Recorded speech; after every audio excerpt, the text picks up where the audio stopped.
మా అమ్మగారు గొప్ప గాయని. కర్ణాటక సంగీతం వారు నేర్చుకున్నారు. వారు నేర్చుకున్న ఆ సంగీతాన్ని ఆ వయసులో నాకు నేర్పించారు ఇంట్లో కూర్చుని. నేను గాత్రము, వాయిద్యం, వైలన్ నల్గొండలో ఒక సంగీత విద్వాంసుని దగ్గర 4 సంవత్సరములు నేర్చుకున్నాను బ్రదర్. మంచి నాలెడ్జ్ అనేది దేవుడికి ఇచ్చాడు. మరి ఇంత నాలెడ్జ్ మీరు ఉన్నప్పుడు యాక్చువల్గా ఆ టైంలోనే సినిమాలో ఆఫర్లు ఖచ్చితంగా వస్తూ ఉండేవి అని నాకు తెలిసింది. కాబట్టి మీకు అటువంటి ఆఫర్ ఏదైనా వచ్చిందా సార్?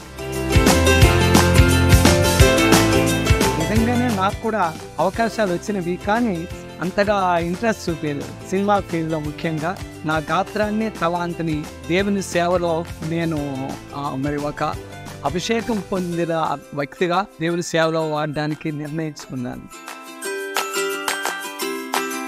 సార్, మొట్టమొదటిగా మీరు పాడిన పాటలు రికార్డ్ చేసినవి ఏ పాటలు రికార్డ్ చేశారు క్రైస్తవ సంగీతంలో?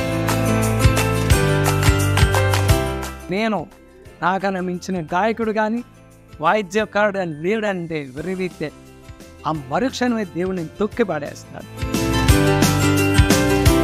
కొన్ని సాక్ష్యాలు యజ్రా శాస్త్రి అని నా పేర్లు పెట్టుకున్నారు చాలామంది మన 2 రాష్ట్రాల్లో. మనకు మన వాళ్ళే శత్రువు. ఒక టీచర్కు పడదు, ఒక డాక్టర్కి పడదు, ఒక వకీల్కి అంటే వాళ్ళ వృత్తులను బట్టి.